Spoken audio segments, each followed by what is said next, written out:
Presidential candidates have been busy appealing to voters as to why they are the best choice for the nation. With the DP's Lee Jae-myung in Jeollabuk-do province today, the PPP's Kimunsu in the Gyeonggi-do and Chungcheong-do areas, and the Reform Party's Ejun in Cheonan. Trade Minister An Deok-gun meets with USTR Jamieson Greer in Jeju amid the Trump administration's tariff campaign. And they agree to continue their talks in Washington next week, focusing on balanced trade and non-tariff measures, among others. And we take a closer look at why Korea is catching the spotlight in Osaka, the venue for this year's World Expo, presenting innovation, culture, and diplomacy. It's May 16th, 8 p.m. in Seoul. This is Newscenter. Thank you for joining us. I'm Yoon Jung-min. We start yet again with the latest on the campaign trail. Democratic Party presidential candidate Lee Jae-myung continued his campaign in his party's stronghold for the second day in a row, where he continued carrying a message for balanced regional growth. Our correspondent Shin Ha-young reports. The Democratic Party's Lee Jae-myung, who began rallying support in his party's strongholds on Thursday, continued his campaign in them on Friday, this time in Jeollabuk-do province. Lee's campaign trail took him through the cities of Iksan, Gunsan, Jeonju, and Jeongup. During his visit to Iksan, he emphasized balanced regional growth, noting that Jeollabuk-do has been especially overlooked. If the current concentration in the capital region continues, the country won't be able to grow sustainably. Balanced regional growth isn't just about helping local regions, it's a necessary strategy for South Korea's future. He also addressed the overconcentration of universities in the capital and the need to strengthen universities in other regions. He said he would increase support for national universities outside of Seoul and promised to improve conditions for young people through better education, cultural opportunities, and jobs so they don't feel the need to leave their provinces. During his visit to Jeonju, where he was met with traditional Korean music and gugang musicians, he said the culture industry was a key strategic sector. He added that the government should consider guaranteeing a minimum living wage for artists and cultural workers. In a social media post, he also announced new policies for women, including tougher penalties for dating violence and digital sex crimes, and plans to close the gender pay gap. Meanwhile, lawmaker Kim Sang-wook, who was in favor of former President Yoon Suk-yeol's impeachment and recently broke away from the People Power Party, showed up at Lee's campaign to support him. Kim described Lee as both a true conservative and a true progressive, saying that those who divide politics into sides shouldn't be involved in politics. Shin Ha-young, Arirang News. Meanwhile, the People Power Party's presidential candidate Kimunsu held rallies in Gyeonggi-do province, where he vowed to upgrade transportation before heading south to the Chungcheong-do region. Our correspondent Kim Do-yeon reports. After a relatively quiet day on Thursday, Kimunsu of the People Power Party went into full rally mode on Friday. He started in Gyeonggi-do province, where significantly he was governor for 2 terms and touted his starting of the GTX high-speed underground train system in the greater capital region. In fact, when he visited Dongtan in Hwaseong City, he pledged to improve transportation even more, this time for owners of cars. When you build a new city, because initially there are no jobs, everyone goes to Seoul for work. There is no way to get there. The Gyeongbu Expressway actually becomes the Gyeongbu parking lot. He pledged to construct 6 new beltways around the capital region. On top of this, Kim vowed to expand the GTX line, saying those currently being constructed will have additional stops added. His campaign promised to build similar models around the country for major metropolitan areas. In the afternoon, he held rallies in Chungcheong-do region, and one major stop was Sejong City. He pledged to finish the process of making Sejong the nation's administrative capital by sending the National Assembly's major committees alongside having a second office for the president there. While these pledges have been made by other candidates, Kim added that the country's top 5 major commissions, including the Korea Communication Commission and Korea Fair Trade Commission, will be moved to Sejong to ensure administrative work can be done there. In addition, he promised to make Sejong more reachable with his specialty express train lines. However, since the current railway infrastructure is insufficient for civilian access, there's a need to further develop the network, such as the CTX. I mentioned earlier. In total, Kim went to 7 cities on Friday to hold rallies and make developmental pledges, all in Gyeonggi-do and Chungcheong-do provinces, typically considered battleground regions. On Saturday, he will campaign in the southwest, Jeollado provinces, the stronghold of the rival Democratic Party. Kim Do-yeon, Arirang News. Reform Party candidate Ejun was in the central city of Cheonan today to consolidate support. He claimed that the main Conservative Party's candidate cannot challenge his liberal counterpart, and insisted his solid standing with young voters provides him with a strategic advantage. Earlier on this Friday, he also shared intentions to transform the southern port city of Busan into a global data hub, with a strong legal framework in place against potential data breaches as feared by foreign firms. Arirang TV will broadcast 3 live debates featuring the major candidates beginning this Sunday. Each debate will spotlight a different theme: economy on May 18th, social issues on May 23rd, and politics on May 27th. 4 candidates will take the stage: Lee Jae-myung of the Democratic Party, Kimunsu of the People Power Party, Ejun from the Reform Party, and Kwon Young-guk of the Democratic Labor Party. All 3 debates will begin at 8 p.m. Korea Standard Time. Moving on, top trade officials from South Korea and the U.S. met in Jeju this afternoon on the margins of APEC trade talks amid the Trump administration's tariff campaign. As a result, more consultations are slated for next week in Washington, focusing on 6 areas, including non-tariff measures. Our correspondent Bae-yoon-ji has the details. South Korea's Trade Minister An Dok-gun and U.S. Trade Representative Jamieson Greer met on Jeju Island on Friday and agreed to hold technical talks on tariffs next week in Washington, D.C. The meeting, held on the sidelines of the Asia-Pacific Economic Cooperation Trade Ministers meeting hosted by South Korea, comes as both countries have been working to produce a package of deals aimed at removing new U.S. tariffs before the July 8th deadline, when the 90-day pause on reciprocal tariffs is lifted. We have 50 days until the negotiation due date set by the U.S. government. Under the acting president, the South Korean government has been making efforts through intergovernmental cooperation and gathering opinions from industry stakeholders. An explained that next week's talk will be focused on 6 key areas: balanced trade, non-tariff measures, economic security, digital trade, country of origin, and commercial considerations. Friday's talks follows the 2 officials meeting 3 weeks ago in Washington, where South Korea requested exemptions from reciprocal tariffs while offering cooperation on shipbuilding and energy. In fact, prior to his meeting with An, Greer met with the CEOs of South Korea's leading shipbuilding companies, HD Hyundai and Hana Ocean, to discuss cooperation. South Korea, which faces 25% U.S. reciprocal tariffs, hopes to leverage its shipbuilding capabilities in upcoming tariff negotiations, after the Trump administration reportedly showed great interest in this field, as it seeks to revive the American shipbuilding industry. As Seoul works to tackle trade uncertainties from Trump's tariffs, eyes are now on whether South Korea and the U.S. will be able to make further progress during their talks next week. Bae-yoon-ji, Arirang News, Jeju. The finance authorities continue to sound the alarm about growing pressures on the local economy due to a combination of U.S. tariffs and weaker consumption at home. Park Jun-han explains.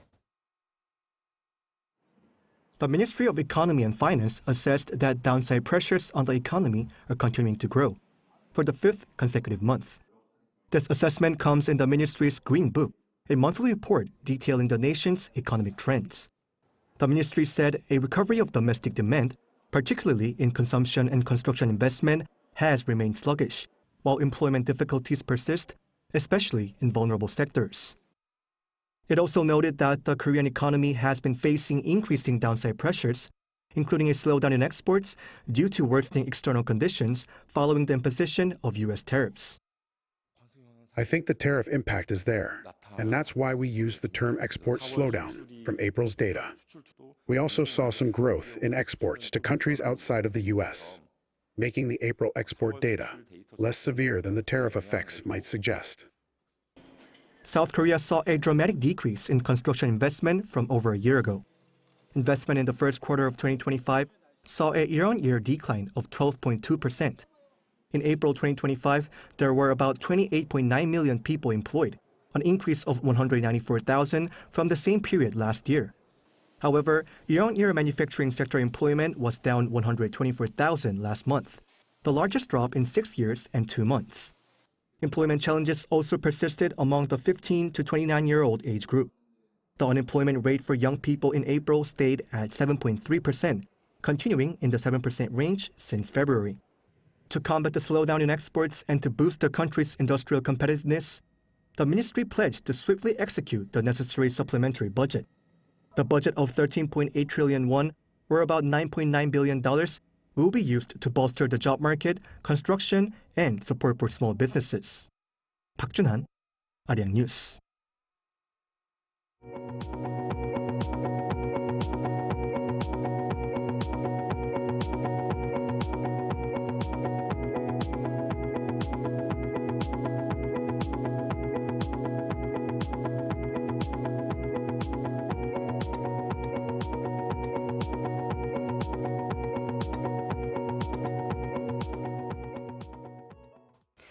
Peace talks between Russia and Ukraine that were scheduled for Thursday in Istanbul were delayed by 1 day, with the absence of Putin raising a question about whether Russia is serious about ending the war.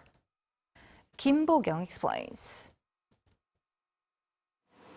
All eyes were fixed on the first direct peace talks between Russia and Ukraine in more than 3 years, which were supposed to take place on Thursday but are now expected to happen on Friday in Istanbul. However, the negotiations failed to materialize amid criticism over the standard of the Russian delegation. Russian President Vladimir Putin was a noticeable absence on Moscow's list of attendees, despite proposing the talks and a challenge from Ukrainian President Volodymyr Zelensky to meet face-to-face. While making his announcement regarding the team headed by his defense minister to Istanbul for the peace talks, Zelensky criticized Moscow for not taking the negotiations seriously. After we understood the level of the Russian delegation, we see that, unfortunately, they are not taking the real negotiations very seriously. So far, we do not see among those present anyone who actually makes decisions. The sides have also been separated with regard to the outcomes they each want from the direct talks. While Ukraine's top priority is a ceasefire, the Russian delegation, led by Vladimir Medinsky, said their goal was to eliminate the basic root causes of the conflict and to sooner or later establish long-term peace. He added that these negotiations are a continuation of the peace process that fell through in 2022 when Ukraine saw Russian demands as a threat to its sovereignty. Regarding the meeting, U.S. Secretary of State Marco Rubio on Thursday expressed limited optimism, saying Washington frankly does not have high expectations of the negotiations. Speaking to reporters in the southern Turkish city of Antalya, he said only the direct engagement between the U.S. and Russia could result in a breakthrough. And frankly, at this point, I think it's abundantly clear that the only way we're going to have a breakthrough here is between President Trump and President Putin. Kim Bo-kyung, Arirang News. In the Middle East, as U.S. President Trump is on his trip to the region, Israel continues pounding Gaza, killing more than 100 people. His itinerary does not include Israel. Lee Seung-jae has the latest. With ceasefire talks between Israel and Hamas stalled, the Israeli military conducted airstrikes on dozens of sites in Gaza from Wednesday night and into Thursday. The latest barrage of airstrikes killed at least 114 Gazans, with witnesses saying the Israeli military targeted medical facilities, including pediatric clinics. The airstrikes were also carried out as U.S. President Donald Trump was on his tour of the Middle East. Israel was excluded from his itinerary. However, Trump on Thursday doubled down on his proposal to displace Gazans, stressing again that the enclave should be made into a freedom zone. Speaking to reporters after a roundtable with business leaders in Qatar, Trump said that Gaza has been a territory of death and destruction for many years, adding that the U.S. should get involved and make it a freedom zone. All Arab states have rejected his plans, with Hamas calling it ethnic cleansing. Meanwhile, Israeli media reported that ceasefire talks mediated by the U.S. have not made any progress due to differences in opinion between Israel and Hamas. Lee Seung-jae, Arirang News.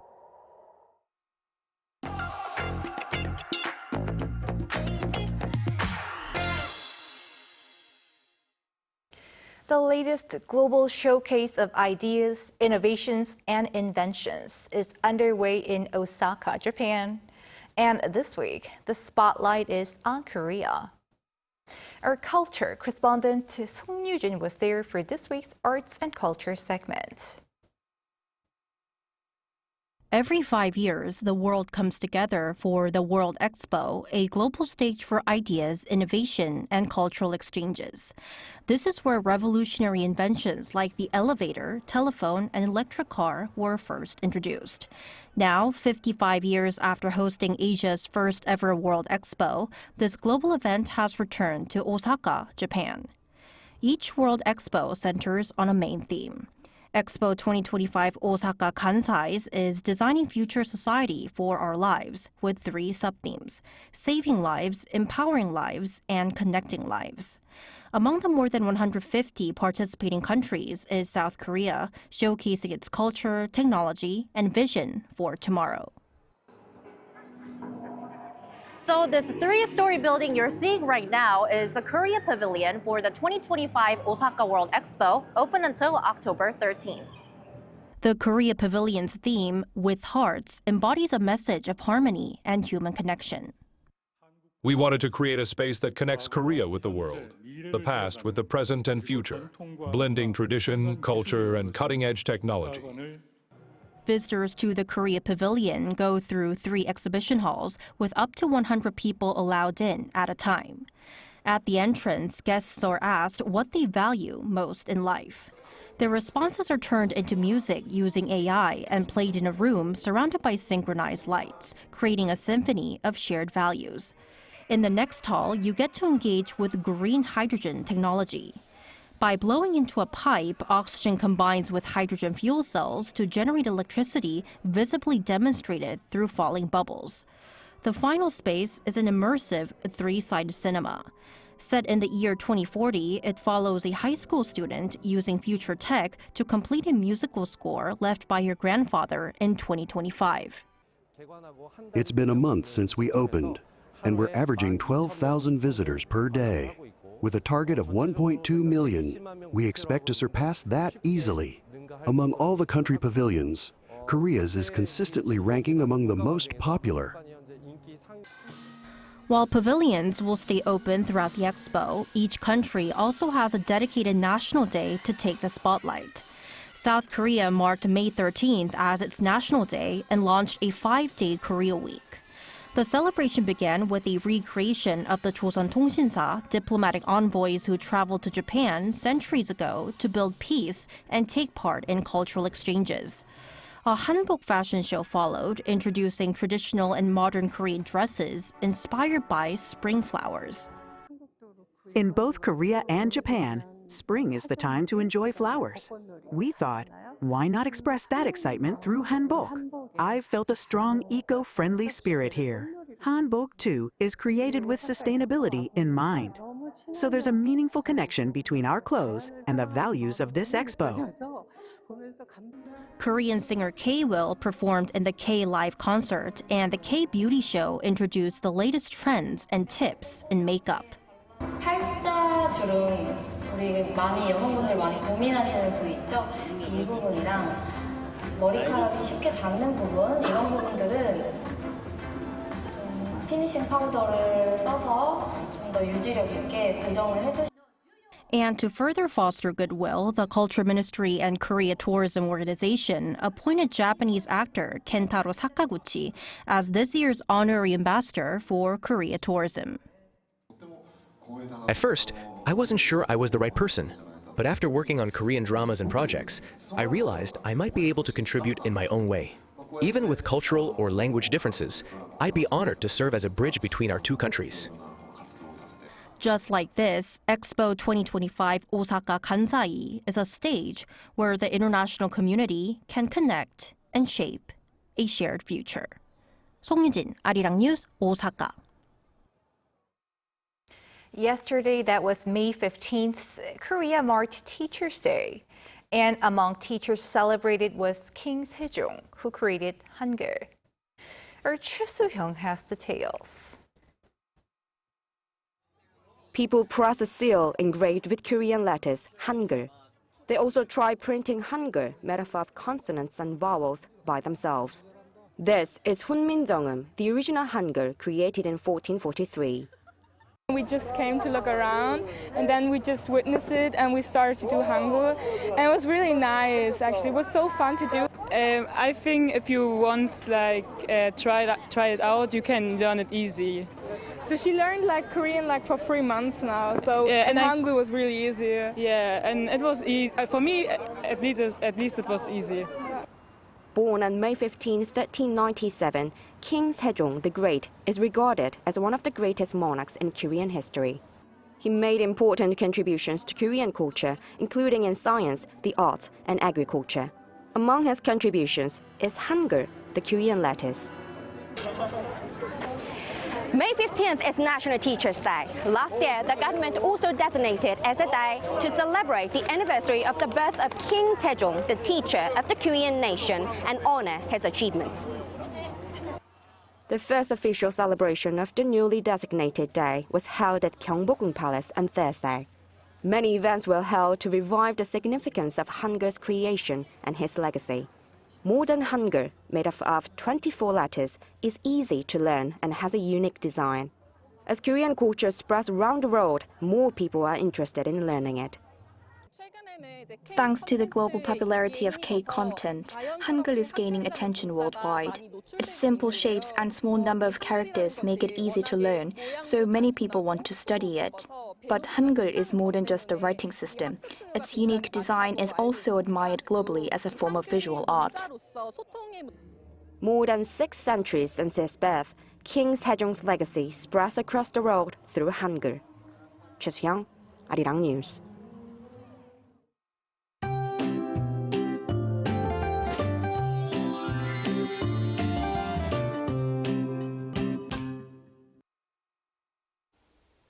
Rain has been falling everywhere under cloudy skies. In particular, heavy rain of 20 to 30 millimeters per hour is pouring until tonight on the south coast and Jeju Island. Rain that began from this evening in central parts of the country, including Seoul, will stop overnight. However, a little bit more rain is forecast in northern parts of Gyeonggi-do province and Gangwon-do province tomorrow. The heat seems to be relieved due to the rain today. After this rain stops, the temperatures will start to rise again. The daytime temperature will rise to 24 degrees Celsius tomorrow, over 25 degrees in some areas, feeling like early summer. Tomorrow morning will start mild with 15 to 18 degrees all over the country. Daily highs will move up to 28 degrees in Chuncheon, Daegu, and Gyeongju. More rain is expected on Monday. That's all for Korea. Here are the weather conditions around the world.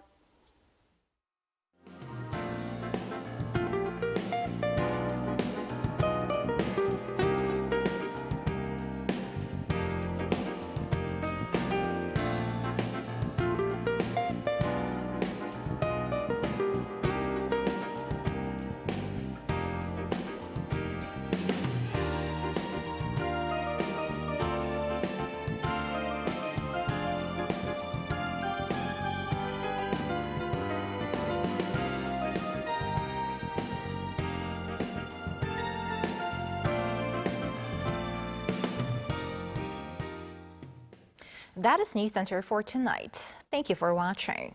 A panel session coming up.